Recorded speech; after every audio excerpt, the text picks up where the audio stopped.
إن الحمد لله نحمده ونستعينه ونعوذ بالله من شرور أنفسنا وسيئات أعمالنا من يهده الله فلا مضل له ومن يضلل الله فلا هادي له أشهد أن لا إله إلا الله وحده لا شريك له وأشهد أن محمدا عبده ورسوله اللهم صل على محمد وعلى آل محمد كما صليت على إبراهيم وعلى آل إبراهيم إنك حميد مجيد اللهم بارك على محمد وعلى آل محمد كما باركت على إبراهيم وعلى آل إبراهيم إنك حميد مجيد فأعوذ بالله من الشيطان الرجيم بسم الله الرحمن الرحيم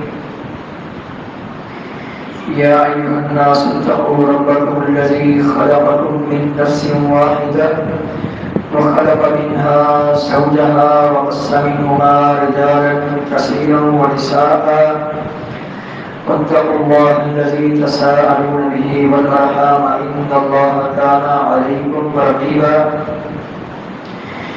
يا أيها الذين آمنوا اتقوا الله حق تقاته ولا تموتن إلا وأنتم مسلمون يا أيها الذين آمنوا اتقوا الله وقولوا قولا سديدا يصلح لكم أعمالكم ويغفر لكم ذنوبكم ومن يطع الله ورسوله فقد فاز فوزا عظيما قال الله تبارك وتعالى إن الله هو الرزاق ذو القوة المتين رب اشرح لي صدري ويسر لي أمري واحلل عقدة من لساني يفقهوا قولي سبحانك لا علم لنا إلا ما علمتنا إنك أنت العليم الحكيم رب أعوذ بك من همزات الشياطين وأعوذ بك رب أن يحضرون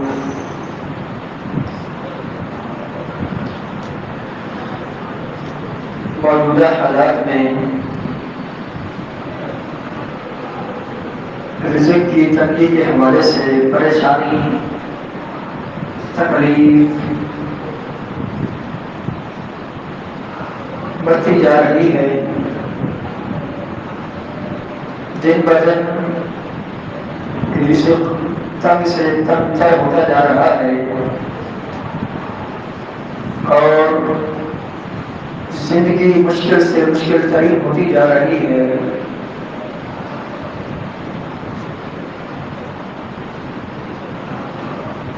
حالانکہ اللہ تعالیٰ نے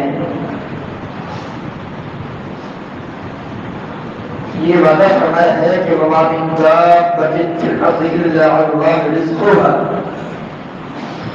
زمین پر چلنے والی ہر چیز کا رزق اللہ تعالیٰ کے اختیار میں ہے اللہ تعالیٰ کے ذمے ہے ان اللہ هو الرزاق ذو القوة المتين اللہ تعالیٰ ہی الرزاق ہے رزق دینے والا ہے جو طاقتور اور مضبوط ہے وَكَأَيِّن مِّن دَابَّةٍ لَّا تَحْمِلُ رِزْقَهَا اللَّهُ يَرْزُقُهَا وَإِيَّاكُمْ وَهُوَ السَّمِيعُ الْعَلِيمُ زمین پر چلنے والی کتنی ہی مخلوقات ہیں لا تحمل رزقها جو اپنا رزق نہیں اٹھا سکتی یہ مخلوقات اللہ یرزقها وإیاکم اللہ تعالیٰ انہیں بھی اور تمہیں بھی رزق دینے والا ہے وہ سننے والا اور جاننے والا ہے رزق کے بار بار وعدوں کے باوجود رزق تک ہوتا جا رہا ہے معیشت تک ہوتی جا رہی ہے مہنگائی بڑھتی جا رہی ہے حالات مشکل سے مشکل ترین ہوتے جا رہے ہیں ان پریشان کن حالات میں ہمیں کیا کرنا چاہیے کون سے ایسے اعمال اختیار کرنے چاہیے جن کے سبب پریشانی اللہ تعالیٰ کے فضل و کرم سے ختم ہو، معیشت کی تنگی کی جو بہت بڑی پریشانی موجودہ حالات میں ہمارے سر پر منڈلا رہی ہے، تاکہ یہ چیز ختم ہو، رزق میں برکت ہو، رزق میں کشادگی ہو، وسعت ہو، فراخی ہو۔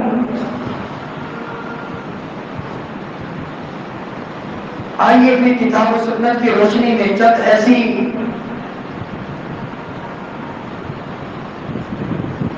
باتوں پر مبنی گفتگو سنتے ہیں، ایسے اعمال کے متعلق چند نصیحتیں سنتے ہیں جن کے اختیار کرنے کی برکت سے رزق میں برکت ہو، رزق میں وسعت ہو اور زندگی میں آسانی ہو۔ سب سے پہلی چیز کہ یوں سمجھیں، سب سے پہلا عمل جس کے اختیار کرنے کے سبب آسمان اور زمین کے رزق کے دروازے کھل جاتے ہیں اور ایسی جگہ سے رزق آتا ہے جہاں سے بندے کے وہاں گمان بھی نہیں ہوتا، رزق میں برکت بھی ہو، رزق میں وسعت بھی ہو، زندگی بھی آسان ہو۔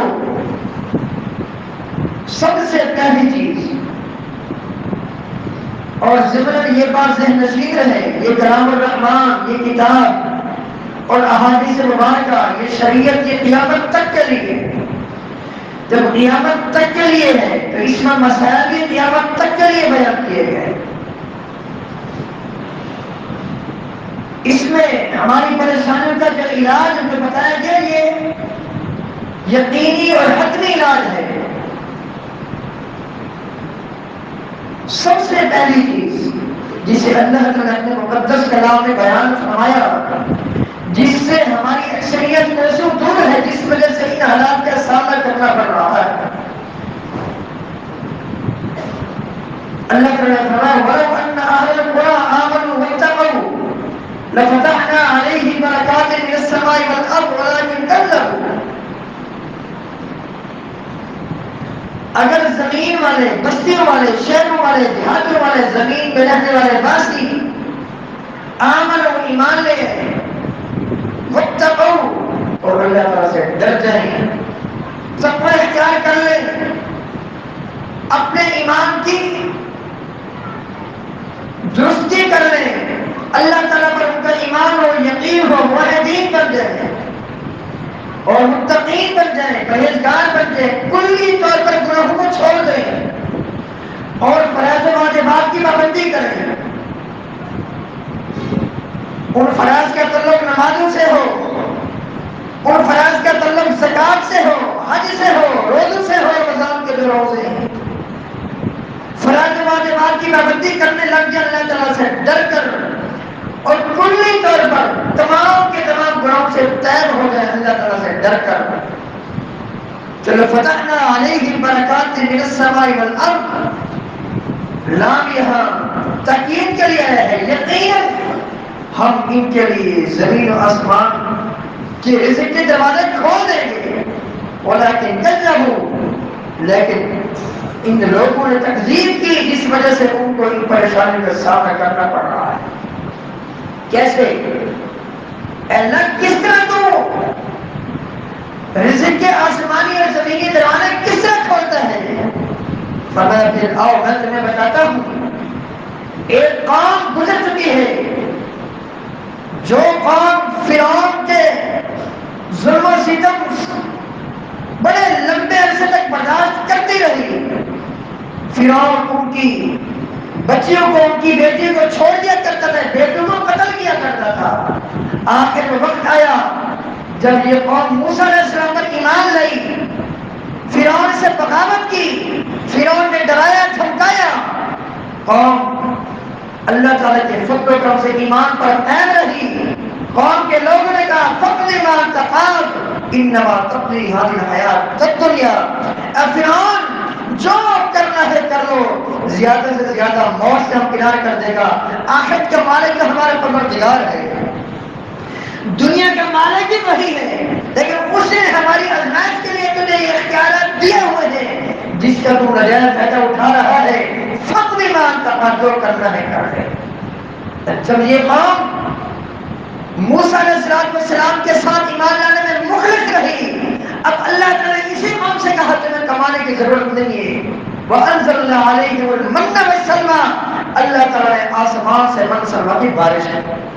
یہ وہی پروردگار ہے جس پر ہمارا ایمان ہے، اسی پروردگار کا بنی اسرائیل کا ایمان تھا، اللہ تعالیٰ نے من و سلویٰ کی بارش ہے۔ تو آج بھی اگر ہم پکے متقین بن جائیں، پرہیزگار بن جائیں، مسجدوں کو آباد کرنے لگ جائیں، فرائض واجبات کی پابندی کریں، کلی طور پر گناہ سے بچیں، تمام کے تمام گناہوں سے بغاوت کریں، تمام کے تمام گناہوں سے سچی توبہ کریں، تائب ہوں، تو اللہ تعالیٰ کے یہ وعدہ ہے لَفَتَحْنَا عَلَيْهِمْ بَرَكَاتٍ مِنَ السَّمَاءِ وَالْأَرْضِ، ہم آسمانوں اور زمینوں کے برکات کے دروازے کھول دیں گے، وَلَٰكِنْ كَذَّبُوا، لیکن لوگوں نے تکذیب کی، جس وجہ سے ہم نے ان کی پکڑ لی۔ فرمایا وَمَن يَتَّقِ اللَّهَ يَجْعَل لَّهُ مَخْرَجًا، جو اپنے رب سے ڈر گئے اللہ تعالیٰ ضرور اس کے لیے آسانی سے نکلنے کی راہ نکالے گا، وَيَرْزُقْهُ مِنْ حَيْثُ لَا يَحْتَسِبُ، اسے ایسی جگہ سے رزق عطا فرمائے گا جہاں سے اس کے وقت گمان بھی نہیں۔ یہ اللہ تعالیٰ کا وعدہ ہے۔ جب صحابہ کرام رضوان اللہ علیہم اجمعین نے انہی آیات پر عمل کیا، تقوی اختیار کیا، پرہیزگاری اختیار کی، پوری زندگی امام الانبیاء علیہ السلام کے سچے مطیع فرما بردار بن کے رہے، اللہ تعالیٰ نے انہی صحابہ کرام کو جو کل اپنے پیٹ پر پتھر باندھا کرتے تھے، دنیا نے دیکھا اللہ اکبر یہ لوگ آدھی دنیا کے مالک بن گئے۔ وجہ کیا ہے؟ انہوں نے تقوی اختیار کیا، پرہیزگاری اختیار کی، اپنے رب کے ساتھ مخلص ہو گئے، تو اللہ تعالیٰ نے آسمان اور زمینوں کی برکات ان کے لیے کھول دی۔ تو پہلی چیز کیا ہے؟ ہمیں کلی طور پر گناہوں سے بچنا ہوگا، تقوی اختیار کرنا ہوگا، پرہیزگاری اختیار کرنی ہوگی، اور اس کے ساتھ ساتھ بشری تقاضے کی بنا پر کوئی غلطی ہو جائے، کوئی گناہ ہو جائے، فوراً توبہ کرنی ہوگی۔ دوسرا عمل جس کے اختیار کرنے کی برکت سے اللہ تعالیٰ رزق میں وسعت اور فراخی اور برکت عطا فرماتا ہے، وہ یہ ہے کثرت سے استغفار کرنا، کثرت سے استغفار کرنا، سابقہ گناہوں کو چھوڑ کر تائب ہو کر سچی توبہ کرنا، معافی مانگنا۔ وقت کے عظیم پیغمبر سیدنا نوح علیہ السلام اپنے قوم کے لوگوں کو نصیحت کرتے ہیں استغفروا ربکم انہ کان غفارا، اپنے رب سے بخشش طلب کرو، وہ بخشنے والا ہے، وہ مہربان ہے۔ یرسل السماء علیکم مدرارا، اللہ تعالیٰ تم پر پے در پے نفع والی بارش برسائے گا، یمددکم باموال و بنین، اللہ تعالیٰ تمہیں بیٹے عطا فرمائے گا، مال عطا فرمائے گا، وَجَعَلْ لَكُمْ جَنَّاتٍ وَجَعَلْ لَكُمْ أَنْهَارًا، پھلوں کے باغات عطا فرمائے گا، اور پھلوں کے باغات کو سیراب کرنے کے لیے، ان کی آبیاری کے لیے نہریں عطا فرمائے گا، برکات ہی برکات ہوں گی، آسانیاں ہی آسانیاں ہوں گی۔ شرط کیا ہے؟ استغفروا ربکم انہ کان غفارا، اپنے رب سے بخشش طلب کرو۔ نبی کریم صلی اللہ علیہ وسلم کی حدیث جسے علامہ البانی رحمہ اللہ نے صحیح کہا ہے، آپ علیہ السلام نے فرمایا من لزم الاستغفار جعل اللہ له من كل ضيق مخرجا ومن كل هم فرجا وارزقه من حيث لا يحتسب، جو استغفار کو لازم کر لے، جو استغفار کو لازم کر لے، اللہ تعالیٰ اسے ایسی جگہ سے رزق عطا فرمائے گا جہاں سے اس کے وہم و گمان بھی نہیں۔ یقیناً ضرور بالضرور اللہ تعالیٰ اس کے لیے تنگی سے آسان کی راہ اسے عطا فرمائے گا، تنگی کے لیے تنگی سے نکل کر وہ آسانی کی راہ پر چل پڑے گا۔ فإن مع العسر یسرا، ان مع العسر یسرا، اللہ کا وعدہ ہے اگر تم نے استغفار کیا، سچی توبہ کی، معافی مانگی، اللہ تعالیٰ ضرور تنگی کے بعد آسانی عطا فرمائے گا۔ نبی کریم صلی اللہ علیہ وسلم کے بارے میں آتا ہے آپ علیہ السلام دن میں 100 سے بڑھ کر استغفار کیا کرتے تھے، آپ رکوع میں جاتے کثرت سے پڑھا کرتے تھے سبحانک اللہم ربنا بحمدک اللہم اغفر لی، اے اللہ تو پاک ہے ہر قسم کے عیب سے، ہر نقص سے، ہر کمزوری سے، اپنی تعریف کے ساتھ اے اللہ میری بخشش فرما دے۔ سجدے میں ہیں یہی دعا کثرت سے پڑھ رہے ہیں، دو سجدوں کے درمیان رب اغفر لی پڑھ رہے ہیں، اللہ اغفر لی ورحمنی پڑھ رہے ہیں، حتیٰ کہ آخری تشہد میں امام الانبیاء علیہ السلام سے پوچھا گیا، صدیق اکبر سیدنا ابو بکر صدیق رضی اللہ تعالیٰ عنہ نے نبی کریم صلی اللہ علیہ وسلم سے ریکویسٹ کی، اے اللہ کے رسول صلی اللہ علیہ وسلم علمنی دعاء، ایک دعا سکھ لئیے، ادعو بہی فی صلاتی، جو میں نماز میں پڑھوں۔ آپ نے یہی دعا بتلائی، اللہم انی ظلمت نفسی ظلما کثیرا ولا یغفر الذنوب الا انت فاغفر لی مغفرۃ من عندک وارحمنی انک انت الغفور الرحیم۔ اے اللہ میں نے اپنے جان پر ظلم کیا، بہت زیادہ ظلم کیا، اپنی طرف سے رحم فرما دے، بخشش فرما دے، تیرے علاوہ کے بخشنے والا مہربان ہے نہیں۔ حتیٰ کہ نماز ختم کی 3 بار یہ پڑھا کرتے تھے استغفر اللہ استغفر اللہ استغفر اللہ۔ جب ہم کسی اپنے دنیا سے جانے والے مرحوم کے لیے دعا کرتے ہیں، کیا دعا کرتے ہیں؟ اللہم اغفر لہ ورحمہ، اللہ اس کے بخشش فرما، اس پر رحم فرما۔ اپنے لیے بھی دعا کرتے ہیں اللہم اغفر لحینا ومیتنا۔ تو تیسری چیز، تیسرا عمل جسے ہمیں اختیار کرنا ہے تاکہ پریشانی دور ہو، تاکہ رزق میں برکت ہو، رزق میں وسعت ہو، تاکہ ہماری زندگی آسان ہو جائے، وہ ہے کثرت سے اپنے رب کو یاد کرنا، اللہ تعالیٰ کا ذکر کرنا، اٹھتے بیٹھتے چلتے پھرتے اپنی زبان کو اللہ تعالیٰ کی ذکر سے تر رکھنا۔ اللہ تعالیٰ کا فرمان، عقل والے وہ ہیں، سمجھدار وہ ہیں، ذہین وہ لوگ ہیں، اولو الالباب وہ لوگ ہیں، الذین یذکرون اللہ قیاما وقعودا وعلی جنوبہم، جو کھڑے ہو کر بیٹھ کر اپنے پہلو پر اپنے رب کو یاد کرتے ہیں، اپنے رب کا ذکر کرتے ہیں۔ اور رزق میں، معیشت میں تنگی کے اسباب میں سے یہ سبب ہے کہ اللہ تعالیٰ کے ذکر سے اعراض کرنا۔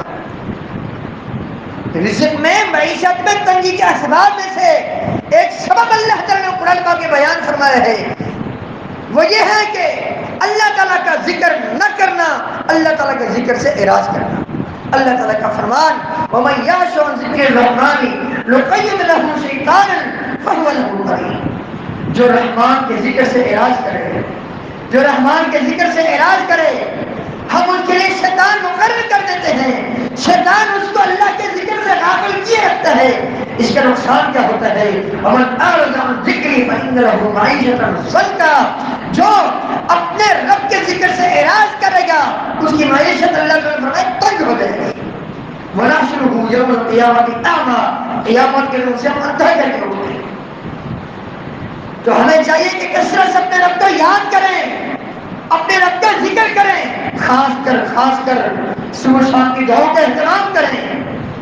سوتے وقت کی دعائیں ہیں، بیدار ہوتے وقت کی دعائیں ہیں، مسجد میں داخل ہونے کی دعا، مسجد سے نکلنے کی دعا، گھر میں داخل ہونے کی، گھر سے نکلنے کی دعا، حتیٰ کہ واش روم میں جانے باہر آنے کی دعائیں تک شریعت نے ہمیں تعلیم دی۔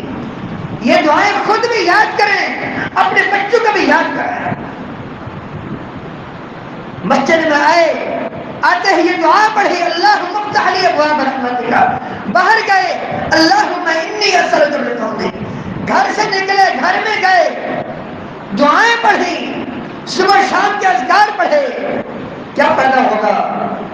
امام ابو داؤد رحمہ اللہ حدیث روایت فرماتے ہیں، نبی کریم صلی اللہ علیہ وسلم نے فرمایا، اے میرے صحابہ کی جماعت، تمہیں ایسی نیکی کے بارے میں نہ بتاؤں جو اللہ کے راستے میں سونا خرچ کرنے سے بہتر ہو، چاندی خرچ کرنے سے بہتر ہو، حتیٰ کہ جہاد فی سبیل اللہ سے بہتر ہو، حتیٰ کہ تمہارے مالک، تمہارے بادشاہ کے نزدیک انتہائی پاکیزگی کا باعث ہو۔ فرمایا ضرور بتلائیے، فرمایا ذکر اللہ تعالی، کثرت سے اللہ تعالیٰ کا ذکر کرنا۔ تو ذکر کے بہترین مواقع ہمیں ملتے ہیں، اپنی زبان دیکھنا کس طرح رزق میں برکت ہوتی ہے، اور ضمناً جب اپنے رب کو ہر وقت یاد کریں گے زبان کے غلط استعمال سے محفوظ رہیں گے۔ جب زیادہ اللہ کا ذکر ہوگا، قرآن کی تلاوت ہوگی، استغفار ہوگا، یقیناً زبان کے حوالے سے جو گناہ ہے ان سے اللہ تعالیٰ کے فضل و کرم سے محفوظ رہیں گے۔ لیکن یہ کب ہوگا؟ جب ہماری عادت ہوگی اللہ کا ذکر کرنے کی۔ صحیح مسلم کی حدیث نبی کریم صلی اللہ علیہ وسلم نے فرمایا سبق المفردون، مفردون سبقت لے گئے، آگے بڑھ گئے نیکیوں میں۔ عرض کیا گیا المفردون، المفردون سے مراد کون ہے؟ فرمایا الذاکرون اللہ کثیرا والذاکرات، کثرت سے اللہ تعالیٰ کا ذکر کرنے والے مرد اور کثرت سے اللہ تعالیٰ کا ذکر کرنے والی خواتین، یہ تمام کے تمام مسلمانوں میں ذکر میں آگے بڑھ گئے، درجات میں آگے بڑھ کے اللہ کا ذکر کرنے کے سبب۔ صحیح بخاری کی حدیث ہے، نبی کریم صلی اللہ علیہ وسلم کے پاس وہ صحابہ آئے جو غریب ہیں، جو جن کی معاشی زندگی تنگ ہے، لیکن کبھی انہوں نے شکایت نہیں کی، صبر کیا انہوں نے۔ ہمیں بھی ایک تو صبر کرنا چاہیے، اگر کوئی پریشانی ہے، تکلیف ہے، صبر کرنا چاہیے، اور ان چیزوں کو اختیار کر کے اپنے رب سے کثرت سے دعائیں کرنی چاہیے۔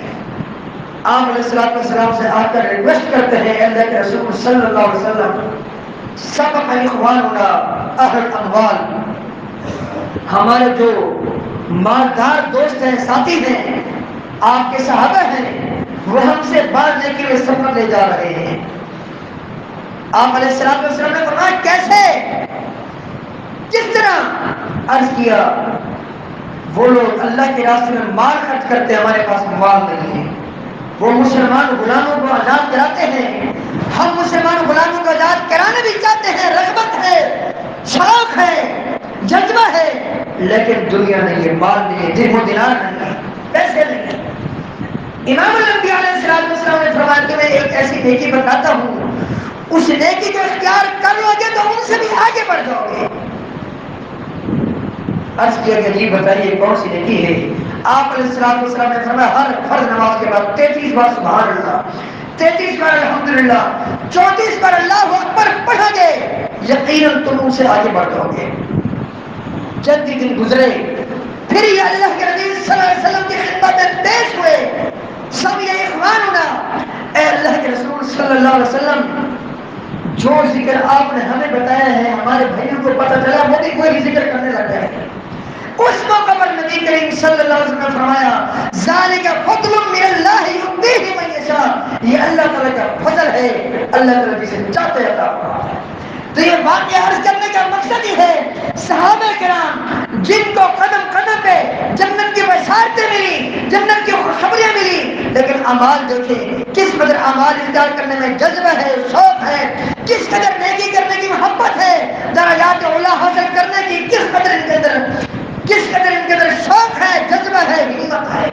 صحیح بخاری کی حدیث، امام الانبیاء علیہ السلام نے فرمایا مجھے میرے پروردگار نے میری امت دکھائی، آپ نے اپنا خواب بیان کیا، فرمایا میری امت کے لوگ تمام انبیاء علیہ السلام کی امتوں سے پڑھ کر ہیں، مجھے میرے رب نے یہ بتایا ہے اے میرے پیارے پیغمبر صلی اللہ علیہ وسلم، آپ کی امت میں 70,000 لوگ ایسے ہیں جو بغیر حساب کے، بغیر عذاب کے جنت میں داخل ہوں گے۔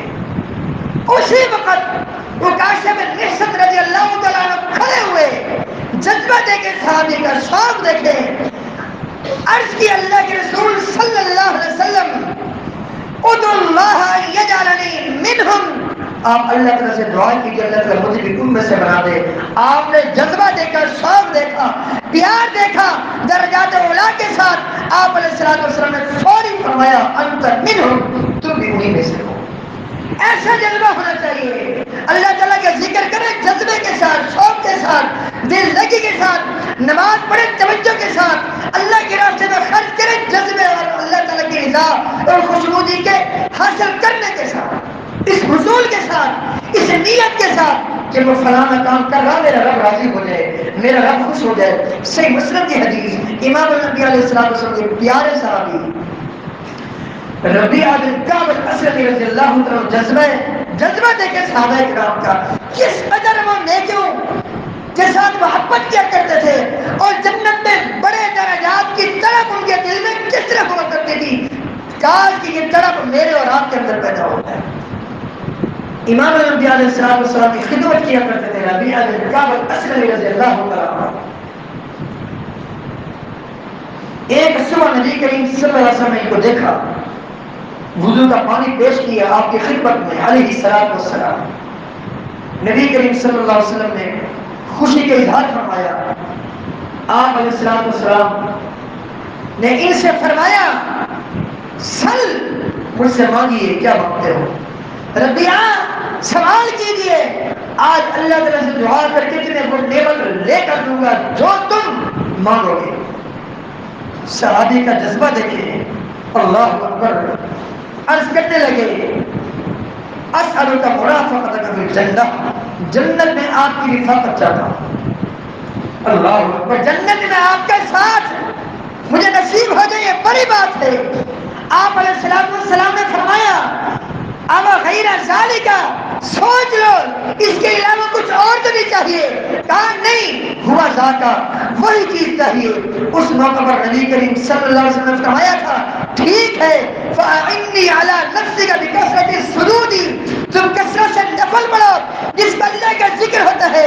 قیام میں اللہ کا ذکر، رکوع میں اللہ کا ذکر، پھر قیام میں اللہ کا ذکر، سجدے میں اللہ کا ذکر، دو سجدوں کے درمیان اللہ کا ذکر، پھر سجدے میں اللہ کا ذکر، تشہد میں اللہ کا ذکر. تم کثرت سے نوافل پڑھو. اللہ تعالیٰ سے میں دعا کروں گا اللہ تعالیٰ تمہیں کل میرا، اللہ اکبر، میرا ساتھ نصیب فرما دے گا. میرا ساتھ چاہتے ہو تو کثرت سے نوافل پڑھو جس میں کثرت سے اللہ کا ذکر ہوتا ہے. ایک اور چیز، ایک اور نیکی جس کے اختیار کرنے کی برکت سے، جس کے اختیار کرنے کے سبب رزق میں، اور صرف رزق میں بھی نہیں، عمر میں بھی برکت اور اضافہ ہوتا ہے. صحیح بخاری سے مسلم کی حدیث، امام الانبیاء علیہ السلام نے فرمایا من احب ان يبسط له في رزقه او ان يرسى له في اثره فليصل رحمه. جو یہ پسند کرے اس کی عمر میں برکت ہو، اس کے رزق میں بھی کشادگی اور برکت ہو، فليصل رحمه، اسے چاہیے کہ وہ صلہ رحمی کرے.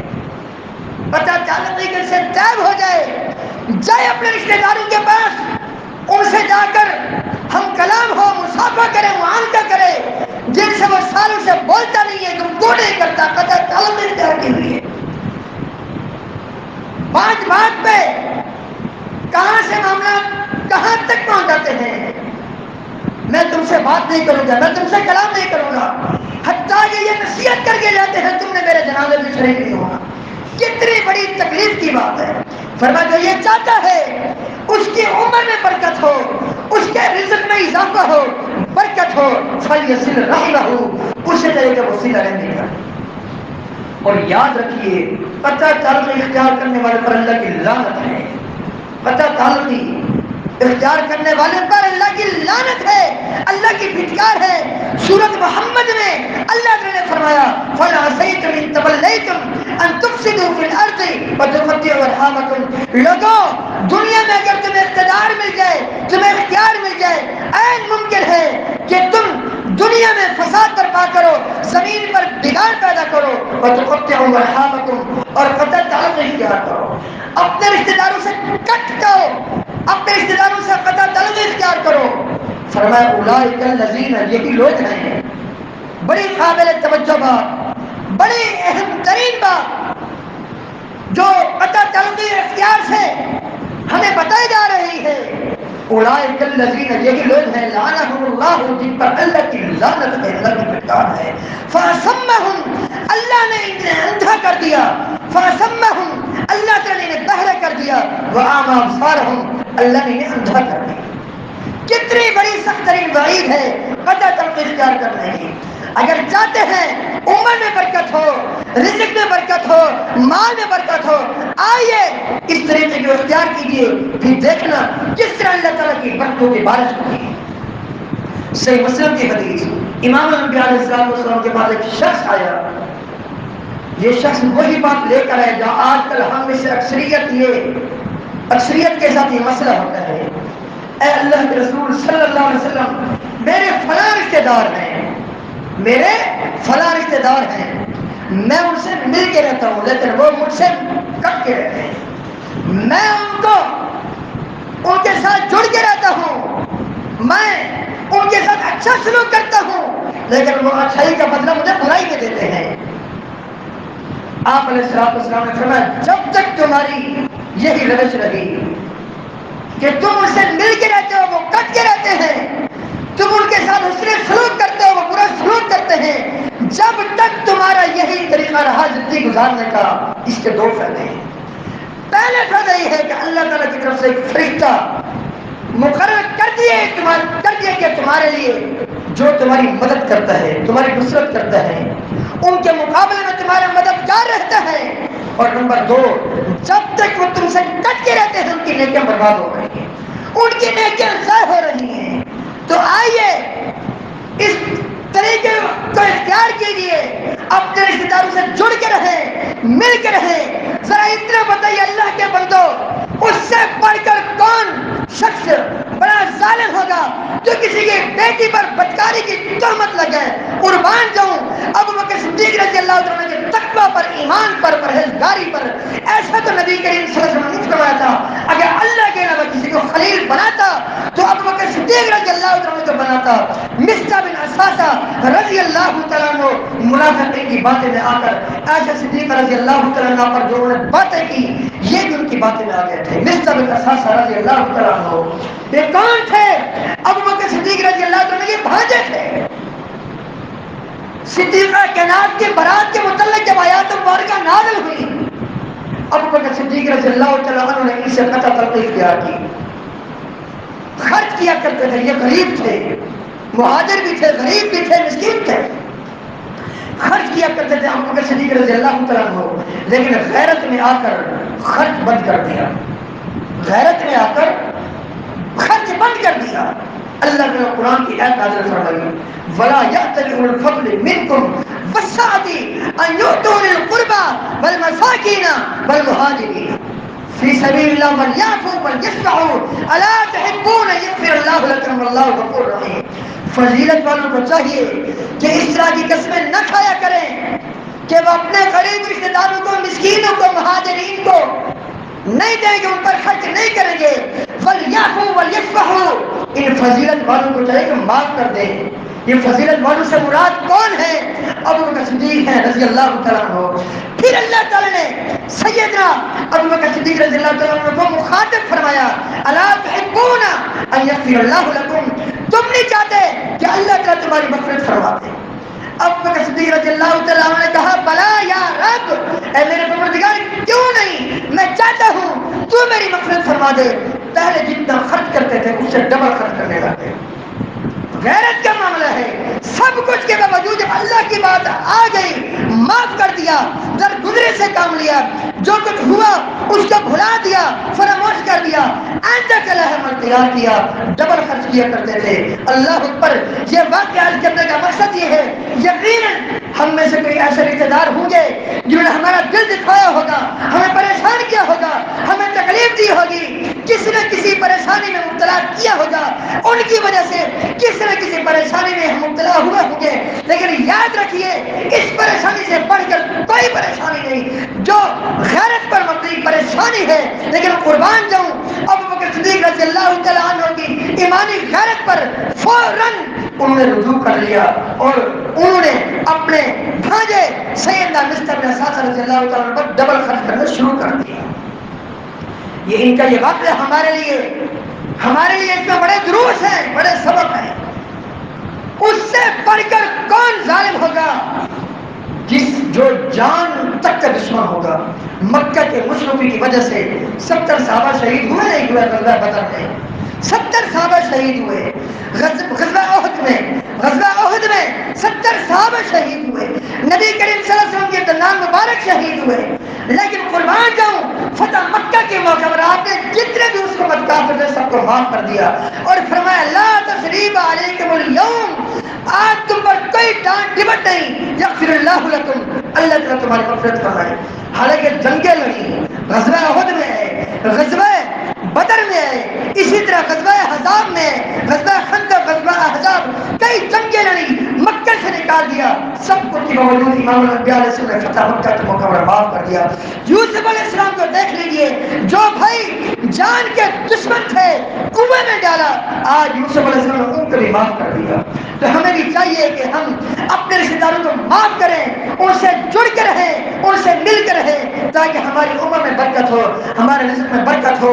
آخری بات کر کے بات ختم کرتا ہوں. ایک اور عمل جسے اختیار کرنے کی برکت سے اللہ تعالیٰ رزق میں برکت عطا فرماتا ہے، رزق میں کشادگی اور اضافہ عطا فرماتا ہے، وہ ہے اللہ تعالیٰ پر سچا توکل کرنا، اللہ تعالیٰ پر بھروسہ کرنا.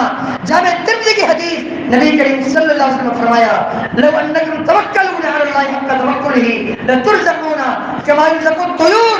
اگر تم اللہ تعالیٰ پر ایسے بھروسہ کر لو جیسے پرندے بھروسہ کرتے ہیں، یقیناً اللہ تعالیٰ تمہیں ایسے رزق عطا فرمائے گا جسے پرندوں کو عطا فرماتا ہے. شرط یہ ہے کہ تمہارا اللہ تعالیٰ پر بھروسہ 100% ہو، یقینی طور پر، حقیقی طور پر، حقیقی معنی میں اللہ تعالیٰ پر اگر توکل کرو گے، بھروسہ کرو گے، اللہ تعالیٰ تمہارے رزق میں برکت فرمائے گا. اللہ تعالیٰ سے دعا ہے جو کچھ سنایا اس کے مطابق ہم سب کو اپنی اصلاح کرنے کی توفیق عطا فرمائے. کثرت سے اللہ تعالیٰ سے دعا بھی کیجیے، ذکر و اذکار کیجیے، قرآن پاک کی تلاوت کیجیے، کلی طور پر نیکیوں سے اجتناب کیجیے. انشاءاللہ یہ دنیا کی زندگی ہمارے لیے آسان ہوگی اور قیامت کے دن بھی اللہ تعالیٰ کے فضل و کرم سے سرخرو ہوں گے. اللہ تعالیٰ سے دعا ہے اللہ تعالیٰ ہم سب کو اپنے اصلاح کرنے کی توفیق عطا فرمائے. استغفر اللہ لی و لکم ولسائر المسلمین.